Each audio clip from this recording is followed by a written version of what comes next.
No one recognized the name Marjorie Rieu. Yet Andre's face was everywhere. The grin, the sold-out arenas, the carefully built empire valued at 50 million euros. What remained invisible was the woman who stood behind the machinery of his success. The one who slept on cold hallway floors. The one whose body shed 12 kilograms during a single collapse. The one who carried truths capable of ending his career overnight. Then came a medical verdict, a diagnosis quietly contained by doctors, shielded from reporters, spoken only in hushed voices. Backstage, André would later admit he never wanted to live through another day like that again. Now, Marjorie is leaving. And the question that lingers is not how, but why she waited so long. This is the story of what a single diagnosis took from them both. Marjorie Coleman's journey begins in Majorie, in the early years after the Second World War.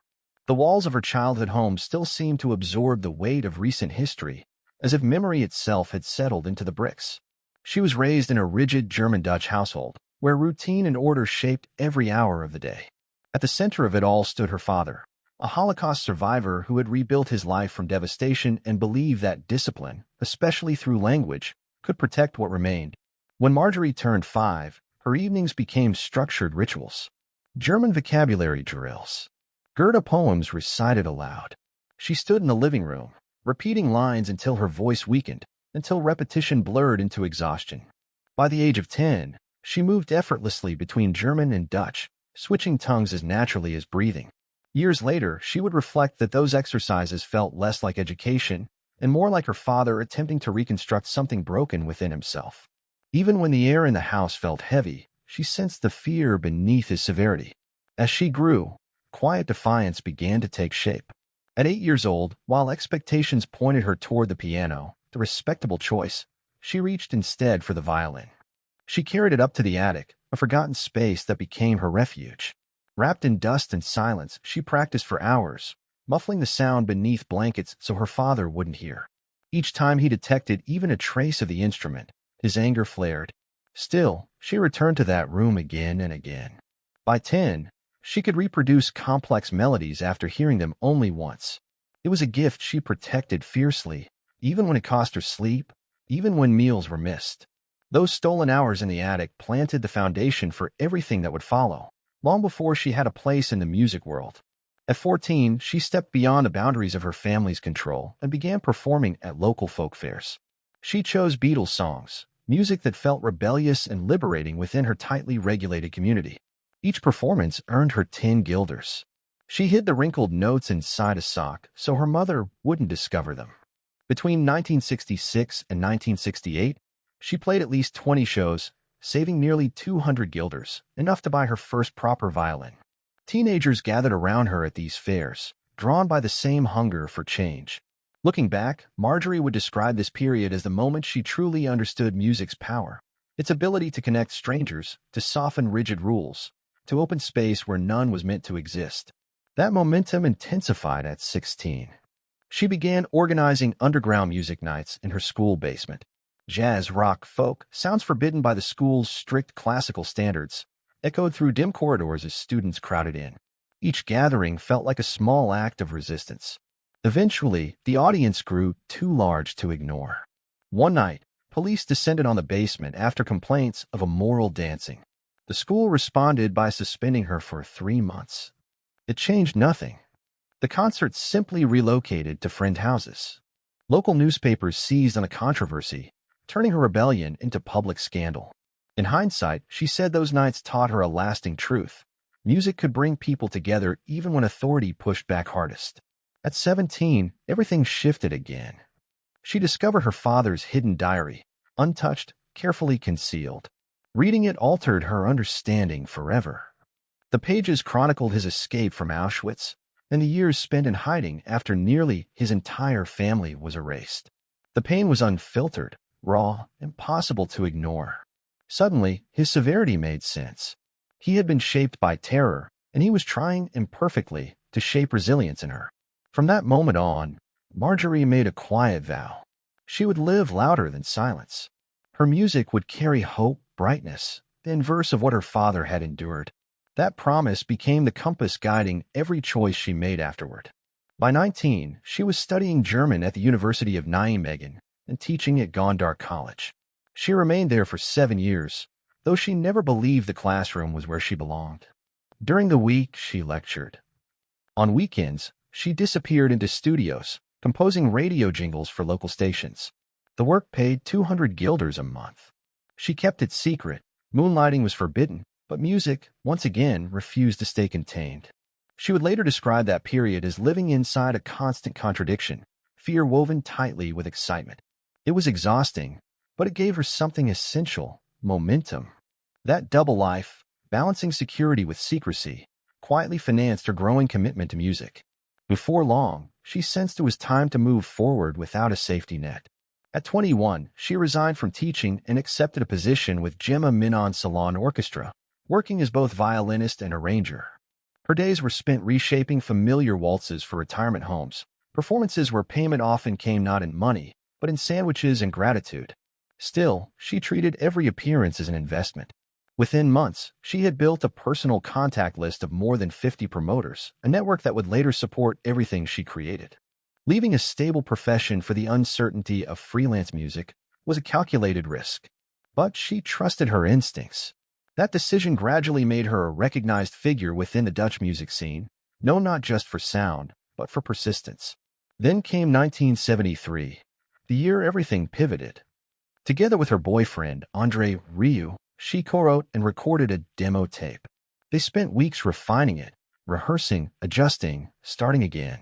When it was finally complete, Marjorie took control of the next step. Standing beside a public payphone, she contacted 47 Dutch record labels. 46 declined. The verdict was nearly unanimous. Classical crossover was too narrow, too unconventional. One label said yes.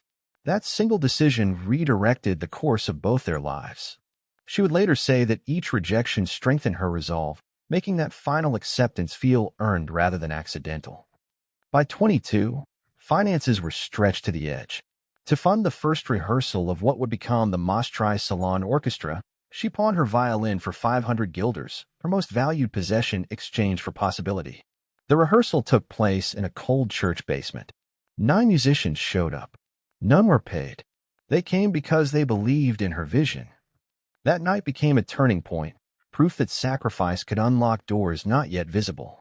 At 24, she pushed the orchestra beyond national borders. She personally negotiated their first performance in the United States, a Dutch expatriate fair in Chicago.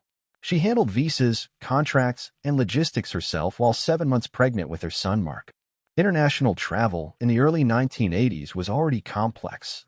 Doing it under physical strain made it relentless. Still, she carried it through. That Chicago performance marked the beginning of their international presence and revealed the depth of her resilience under pressure. 2 years earlier, she and André had quietly married. Their civil ceremony on October 18, 1975, remained hidden from public view. André's parents disapproved of Marjorie, dismissing her as a hippie and sending him into 4 years of therapy in hopes of changing his course. Through it all, she remained beside him. Their marriage endured for more than 48 years. Over time, she became not only his wife, but his manager, collaborator, and the steady force guiding his rise to global recognition. Their partnership was built on shared uncertainty, shared music, and an unspoken agreement to never let the other fall alone. By 1978, André officially founded the Majorie Salon Orchestra with 12 musicians.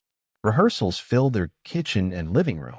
While others slept, Marjorie stayed awake hand-copying 200 complete sets of sheet music for upcoming performances. When André half-jokingly suggested they might open a pizza shop if the orchestra failed, she refused to entertain the idea. Those early rehearsals led to modest concerts across the Netherlands and Germany. A decade later, the ensemble would transform into the Johann Strauss Orchestra, eventually becoming known worldwide. At every stage, her unseen labor kept the momentum alive. Growth, however, came with setbacks. In 1982, they performed at a local elderly home. Only 8 people attended. Before the waltz ended, all 8 had left. Marjorie didn't allow the moment to linger. She followed the attendees outside, spoke with them individually, and promised free tea at future performances. That effort led to 15 return bookings, a slow but steady rebuilding of trust and reputation. She believed that even the smallest opening could multiply if handled with care. Her contribution extended beyond creativity into protection. At 28, she uncovered that the orchestra's accountant had stolen 10,000 guilders. She worked through the night auditing the books, traced the missing funds, dismissed the accountant, and initiated legal action. She recovered 70% of the stolen money, enough to prevent financial collapse. It was one more example of how fiercely she guarded what they were building. At 30, she typed the orchestra's first promotional brochure on a kitchen typewriter. She produced 500 copies and mailed them to festival organizers and fairs across Belgium. The result was immediate and measurable: 22 paid engagements, each averaging 300 guilders, generating roughly 6,600 guilders. It was never luck. It was patience, pressure, and a refusal to let the dream dissolve when the margins grew thin. That modest campaign became the first clear sign of commercial momentum. It proved that persistence, imagination, and a refusal to let go could transform a kitchen table operation into something real, structured, and sustainable. Marjorie Rieu was shaping André's future long before either of their names carried weight. By 1985, her days were spent driving nearly 200 kilometers across the Netherlands, moving from one retirement home to the next. She arrived with stacks of sheet music and an unwavering belief that these quiet performances mattered. At each stop, she collected 50 Dutch guilders in tips, carefully saving the coins in glass jars so André could continue pursuing his vision. At every venue, she stood close, softly feeding him English phrases, helping him bridge gaps with audiences who didn't always follow his humor but felt the warmth he brought into otherwise silent rooms. The days blurred into months. The nights were long, but each performance pushed them forward. That slow, relentless climb gave André the confidence to imagine life beyond small halls, toward theaters, toward proper stages, toward something larger. Then came a moment that tested the limits of everything she carried. During a 40-show tour across Belgium in the 1980s, Marjorie fell ill with pneumonia at just 32. She grew dizzy during sound checks, struggling to remain upright. Still, she finished the tour. Only after the final concert did her body give out. Doctors warned she had pushed herself dangerously far. As soon as she recovered, she turned the incident into leverage, negotiating double pay from the promoter. Those around her were stunned. The story spread quickly, becoming part of her legend, evidence of the edge she carried and the personal cost behind the dream they were building. By 1987, she set her sights on another challenge. Convinced that classical waltzes still had a pulse, she pitched a full revival to 12 Dutch radio stations. All 12 refused. The response was the same each time. Audiences no longer wanted old waltzes. She refused to accept it. Without an invitation, she walked directly into one of the stations and began playing live in the lobby as executives looked on in disbelief. The gamble worked. That station granted the first airplay. One broadcast sparked another, opening the door to new listeners, new bookings, and an entirely new direction for André Rieu's career. Once again, her refusal to hear no reshaped the path ahead. Her pace never slowed. When she gave birth to their second son, Pierre, in 1981, she returned to performances just 3 days later. She arrived at rehearsals with her violin in hand and a newborn strapped to her back, moving seamlessly between motherhood and stage life. Some musicians murmured that it was too much. She continued anyway, believing both worlds deserved her full presence. Over time, admiration replaced doubt, and young mothers across the music scene quietly drew strength from her example. As the years progressed, her thinking expanded beyond individual gigs. In 1989, she created what musicians later called the Gig Bible. Inside were 1,200 handwritten contacts, the result of years of notes, phone calls, and personal relationships. She sold photocopies to other performers for 100 guilders each.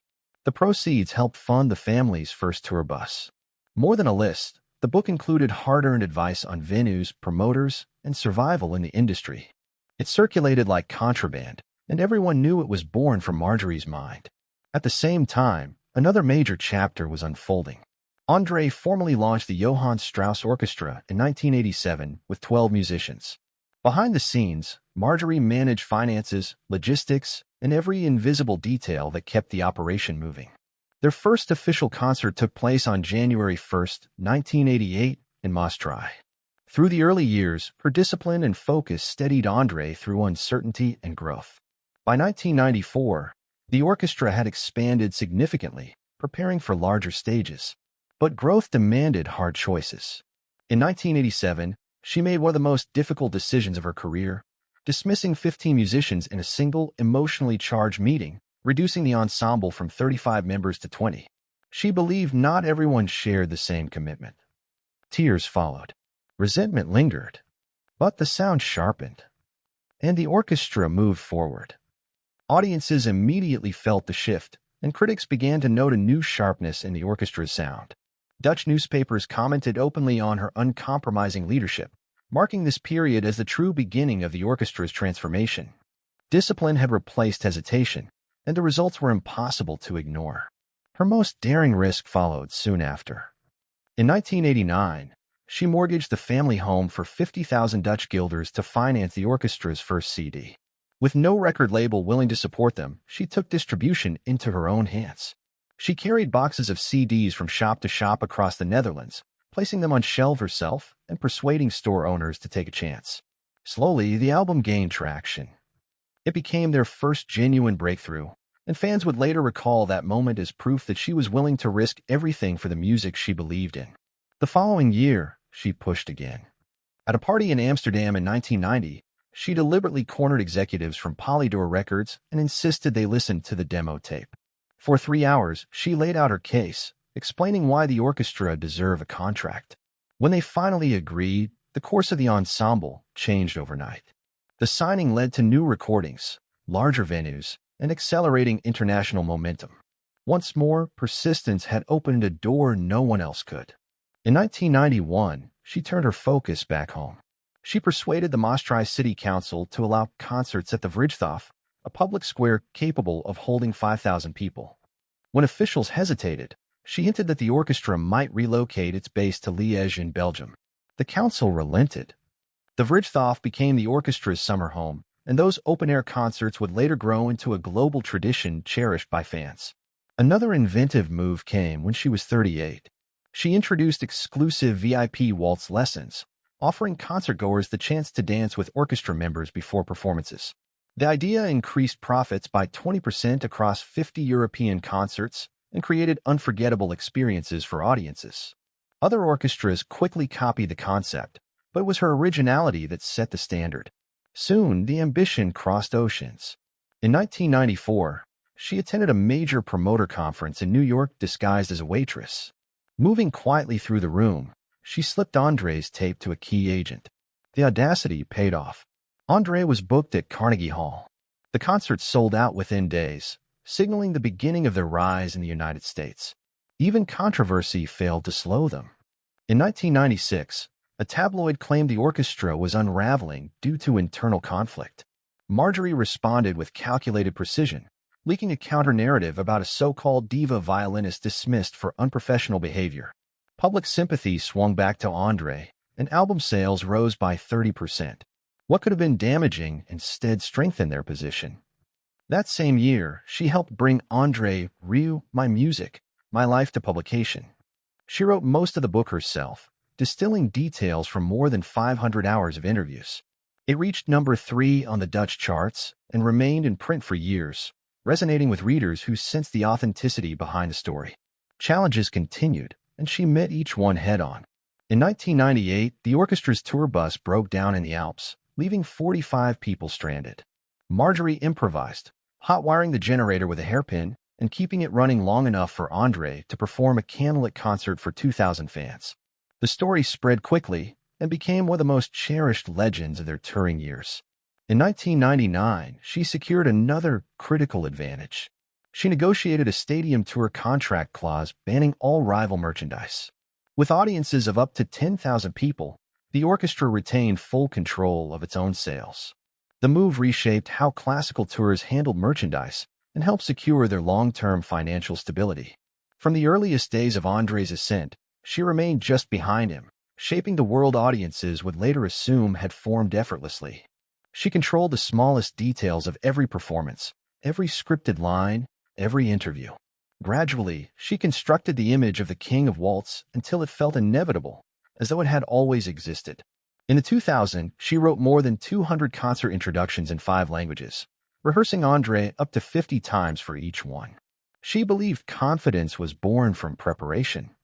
She translated and edited his biographies, including the 2008 release that finally told the full story of how their journey began. André himself stated publicly more than once that without Marjorie, there would be no André Rieu. It was never framed as flattery. It was acknowledgement of fact. She guided the strategic choices, artist management, branding, and long-term vision, shaping something larger than either of them alone. Her authority extended firmly into finances as well. Within the Rieu organization, everyone understood that she watched every number. Each quarter, she personally audited the books, ensuring that nothing, no detail, no decision, escaped her attention. She once uncovered a quiet betrayal that could have unraveled everything. 3 managers had been skimming 5% from the orchestra's income, a fraction small enough to hide, yet large enough to grow into millions over time. She caught it early. Without hesitation, she dismissed them, took control, and rebuilt the financial structure herself.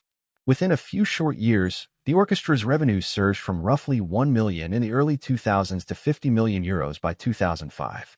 That rise was no coincidence. It was the result of precise contracts, carefully timed international expansion, and decisions made without sentimentality. She transformed a celebrated orchestra into a financial stronghold, resilient enough to withstand pressures that would have crushed others. Then came a moment that revealed just how far she was willing to go for André. In 2007, Sony approached her with an offer of a solo career, a rare opportunity, and a tempting one. She could have stepped into her own spotlight at last. Instead, she declined. She understood that dividing attention would weaken the vision they had built together. Rather than pursue her own path, she chose to ghostwrite André's next biography. Released in 2008, the book became a bestseller and strengthened his global image more effectively than any media tour ever could. She sacrificed visibility to reinforce the foundation beneath him. Her choices were rarely loud, but their impact was lasting. When the global recession hit the entertainment industry in 2008, she moved with urgency. Contracts had to be rewritten. Venues renegotiated. In a single night seated beside a fax machine, she reworked 150 agreements, cutting costs by 20% and steering the orchestra away from collapse. She restructured operations, protected jobs, and guided the organization through a crisis that shuttered far larger companies. In a year defined by panic, she became the steady voice that kept everything upright. By 2010, she understood that building an empire was only the first challenge. Preserving it required something else entirely. She established a family trust and placed their sons, Pierre and Marc, into positions where learning came through responsibility.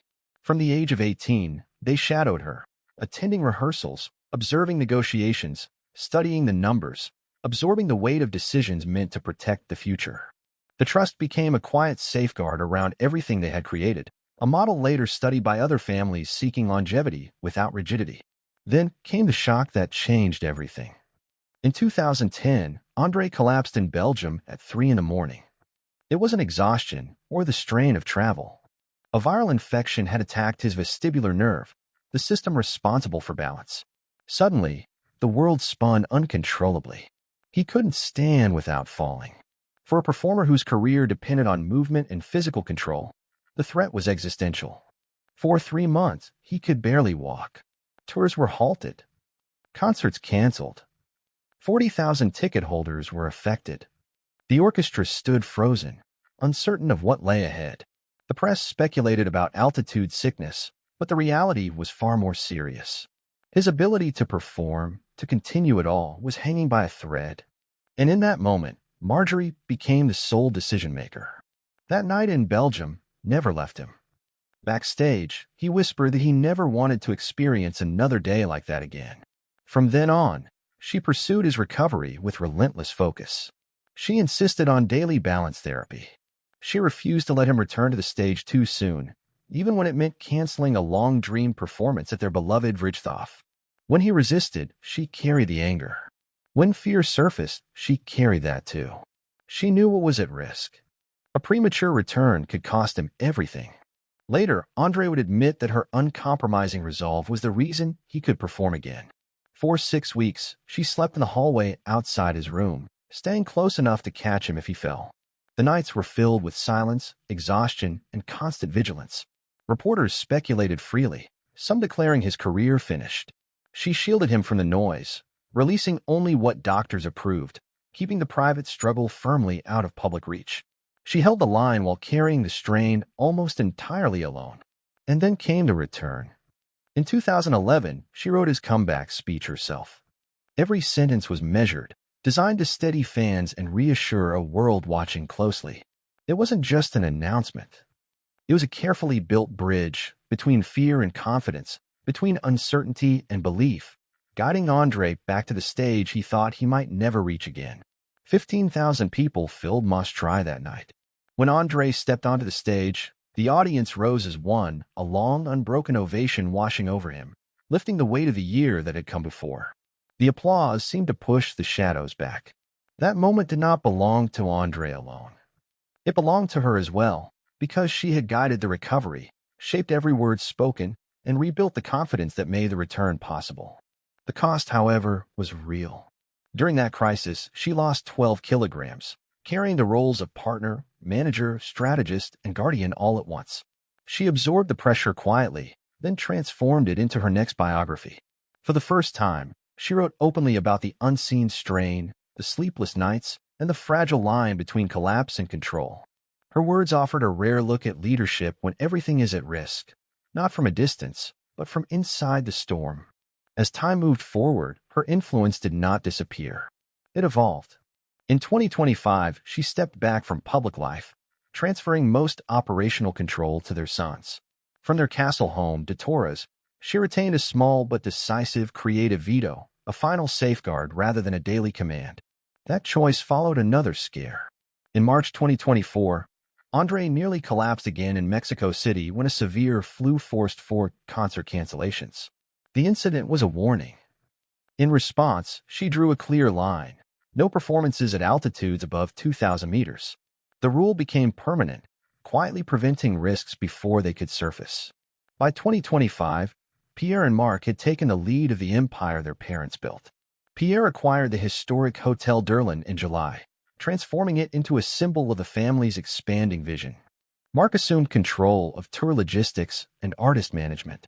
André remained involved, offering creative input on each project, while the castle continued to serve as the center of ideas and direction. From a quieter distance, Marjorie still watched, stepping in only when it truly mattered. Then came André's plan for 2026. His retirement memoir, Shadows of the Waltz, would unveil 20 untold stories behind his breakthroughs and defining moments. The first print run was set at 100,000 copies. The launch would take place at the Vrijthof in March 2026. And woven throughout those pages would be the stories rarely told, of the woman who insisted on bold risks, who pushed forward when others hesitated, who made decisions like purchasing the castle that later became the heart of their empire. Fire contained, and power sustained.